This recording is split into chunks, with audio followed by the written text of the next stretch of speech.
Magandang araw sa inyo lahat. Ako nga pala si Ethan Carter Kisa, kasama ang aking kaibigan na si Ken Aquino, para ipakita sa inyo kung paano mag-disassemble at mag-assemble ng system unit. Diba? Nandito din kami ngayon para ipakita sa inyo kung ano yung mga pwede natin gamitin ng mga ano yung gagamitin natin mga gamit para mag-assemble at disassemble ng computer. Magsimula tayo. Ayan, okay. Ngayon, atin na natin simulan ang pag-disassemble ng system unit. Para matanggal ang mga parts ng system unit, syempre kailangan muna natin tanggalin ang takip ng system unit. Para sa ganitong klase ng system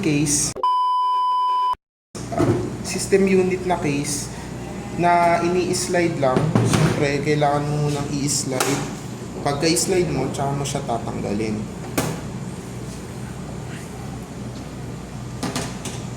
Pag natanggal mo na ang takip, ngayon ay una nating tatanggalin ang optical disc. Hahanapin mo muna itong hook na ito, ang naglalak sa optical disc. Ipupush mo lang siya, ipupull mo lang or pupush mo palayo. Tapos saka mo iaangat tong hook na nandito. Pag naangat mo na, tsaka mo siya hihilahin pataas.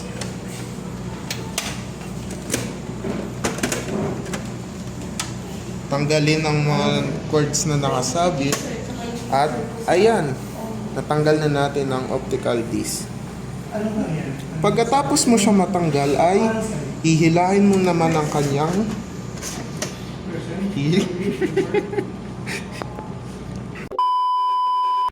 Pagkatapos mo na matanggal ang optical disc, tatanggalin mo naman ang kanyang mga IDE cords.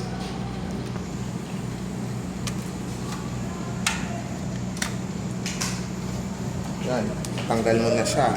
Ngayon, tatanggalin naman natin ang natirang cords sa motherboard.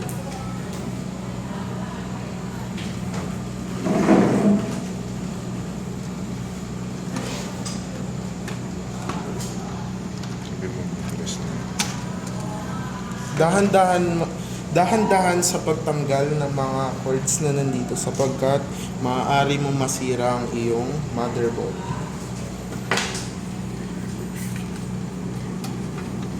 Anong kable yan? Para sa yan?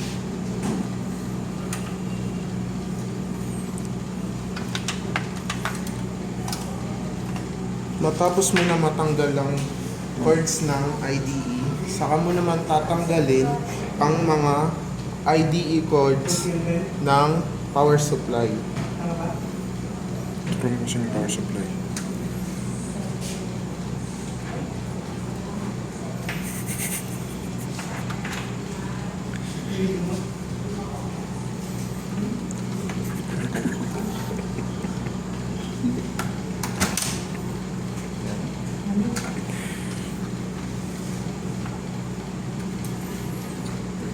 Saan yung power supply? Matapos mo matanggal ang mga IDE cords ng power supply, atin namang tanggalin ang power supply. Ito ang power supply ng ating system unit. Anong ginagawa niyo? Ito ang nagbibigay ng power sa ating system unit. Okay. Matapos na nating tanggalin ang ating power supply, atin naman tatanggalin ang ating hard disk drive. Tanggalin muna ang cords na nakakabit dito. Gamitin ang iyong screwdriver upang matanggal ang screw na narito. Laging tatandaan na left loose, right tight. Nice. Ikutin lang natin siya ng palet hanggang sa matanggal ang screw nito.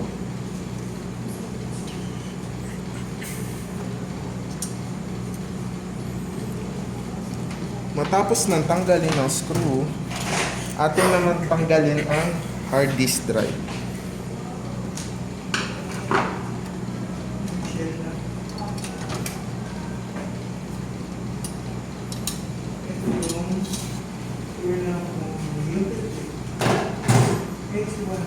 Ngayon, ito ang ating hard disk drive.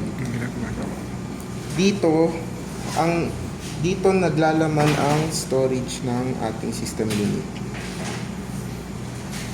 Tabi.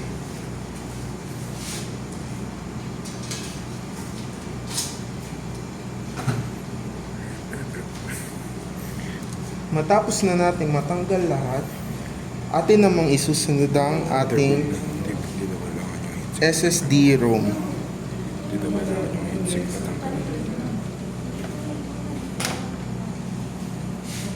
I-click mo lang ng paiwas ang itong mga lock na ito bago siya maalis. Paano ka nahawakan? Babala. Huwag niyong hahawakan dito ang inyong SSD RAM sapagkat ito ay maaaring makasira ng iyong SSD RAM.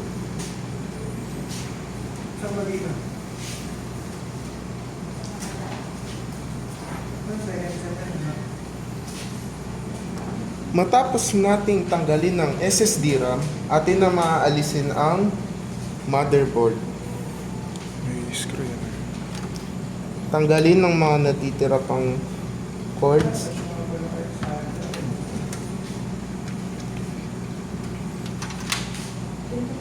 Ito.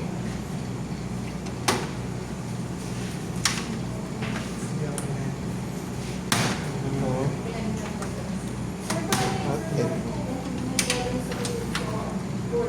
Pagkatapos na matanggal ang mga natitirang cords, tanggalin naman natin ang screw nito. Laging tandaan, left loose, right tight.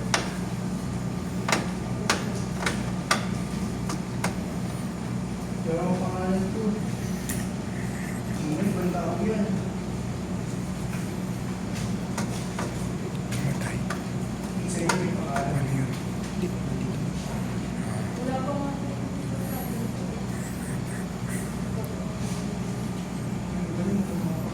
Sa gilid.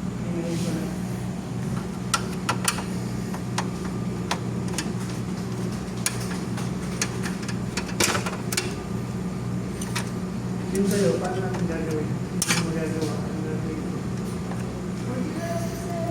Ano ang kanyang motherboard na? Matapos na natin matanggal ang mga screw ng ating motherboard ay tsaka natin ito alisin. Hindi mo siya hawakan sa heatsink doon.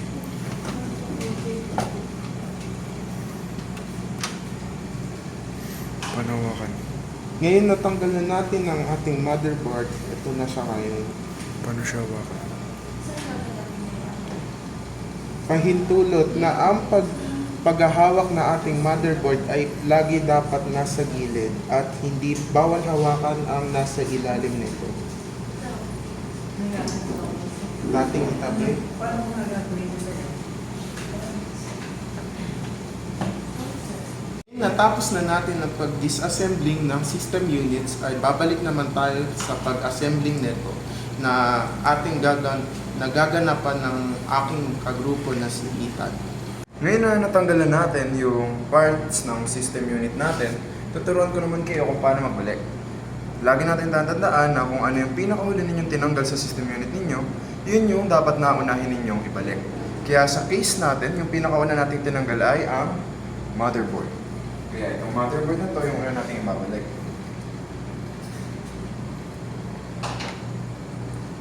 Paalala ulit, sa gilid nyo lang dapat hawakan yung motherboard ninyo.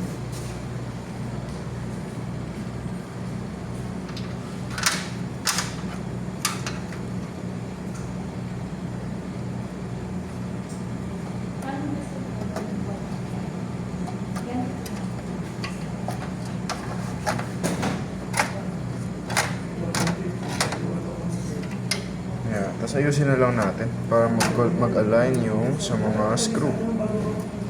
Yan. Yeah. Ngayon, ibabalik naman natin yung mga screw na tinanggal natin. Pasok natin dito. Ayan. Left to unscrew, right to screw. Sa pag-i-screw nga pala guys, hindi kailangan na matigas ha. Kasi pwedeng masira yung pinagsasaksakan ng screwdriver kapag masyadong matigas yung paglalagay ninyo. Basta dapat enough lang siya para sumaksak yung screw.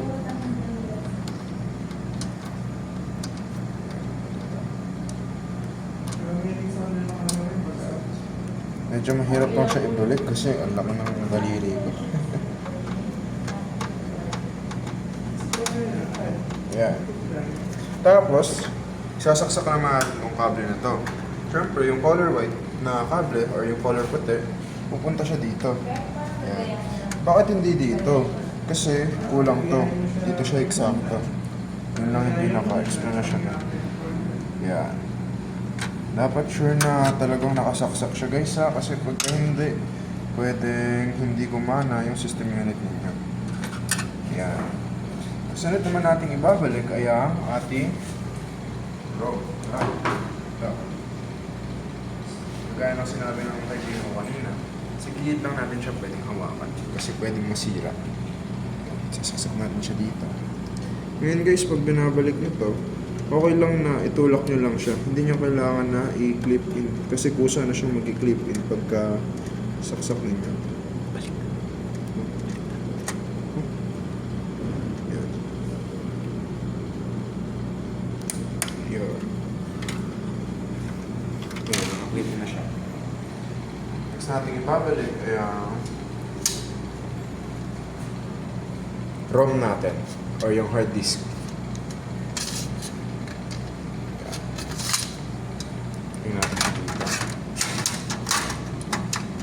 Bago natin siya i-screw, babalik muna natin yung mga tinanggal natin na isang pang kable. Ito pala, meron pa pala tayo dito isang kable na tinanggal na. Ito natin siya ilalagay. Yan. Tapos, lalagay naman natin to.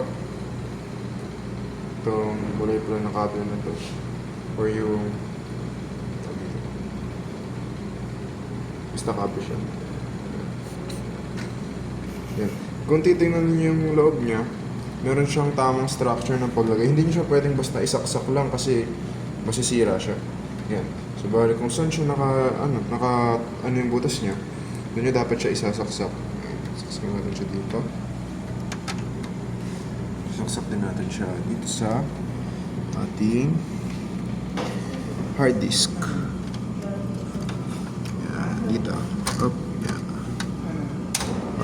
Wait lang. Parang may mali. Wala. Ayun. Baliktad pala kami. Baliktad na lang natin siya. Ayan. Lagyan natin siya ulit dito.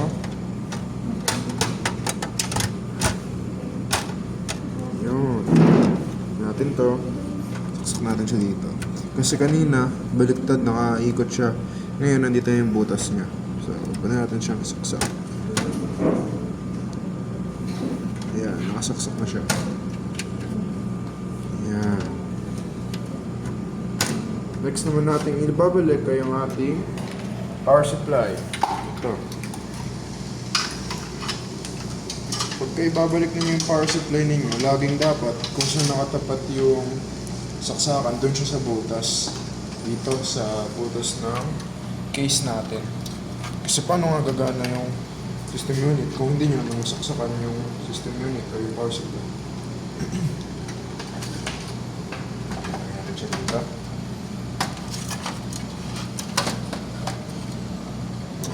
Tapos, ilalagay natin tong kable na to dito.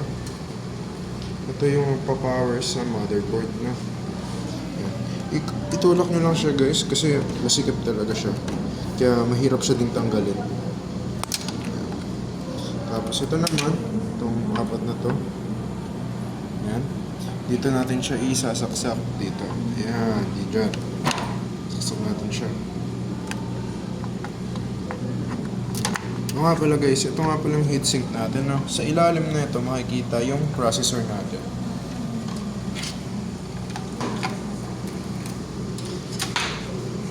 Kunin naman natin itong cable na to. Kahit alin dito sa dalawa, kasi yung isa extra lang naman, o yung dalawa kasi nga, dalawa naman to. Extra lang yung iba dyan. So, pwedeng alin sa dalawa na to. Ito ang gagamitin ko. Sasaksak ulit natin siya sa hard disk natin. Yan dito. Ayan, nakasaksak na siya. Ngayon, pwede na natin iwanan yung dalawang extra dyan. Hindi na sila kailangan. So ngayon, yan. Tapos ibabalik naman natin yung optical disc drive natin. Ilagay natin siya dito. Ito din pala yung isa natin tinanggal na. Ibabalik din pala natin ito. Dito siya.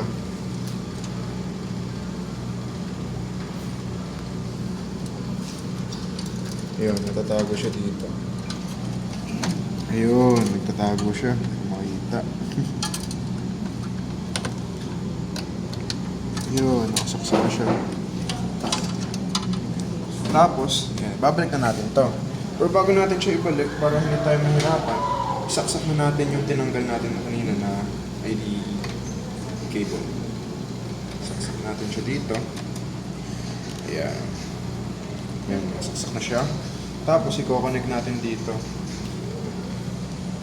Ayan. Ayan. Dito natin siya i-connect sa malaki. At sa mahaba na saksakan.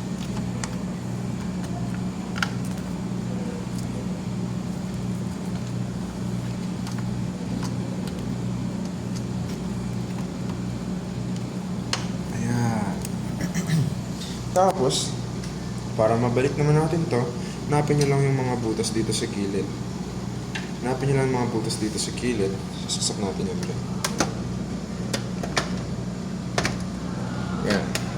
Tapos, bago nyo isaksak ng tuluyan, sasaksak din natin to. Kasi hindi to gagana kung hindi siya nakasaksak sa power supply natin. No? Yan. Dito siya sa pinaka gilid. Yan. Dito siya sa apat na to. Yan. Saksak na siya dyan. Ito siya.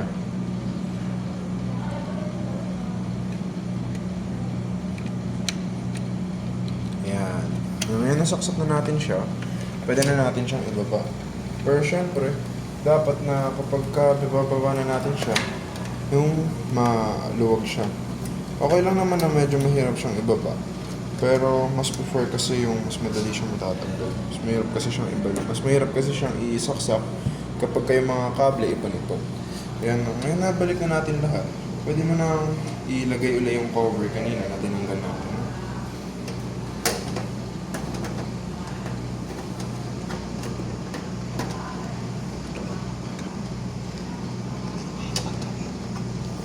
Para ikabit natin siya, isaksak na muna siya dito. Ayan, dito pala. Tapos, makikita kayo dito na panglock. Saksak na pala muna siya sa panglock. Ayan. Tapos, pwede mo na siyang isara. Ayan. Ayan, nabuo na natin yung ating system unit. Kaya ganun natin siya tatanggalin, tsaka ibabalik yung mga parts ng system unit natin. Ayan, no? So, ito tayo. Ayun, so ganun natin tatanggalin yung system unit natin or yung parts sa loob ng system unit natin. Ayan. Sana may natutunan kayo sa video namin ito. Mag-like, share, and subscribe kayo sa YouTube channel na ito. Ayun lang, maraming salamat.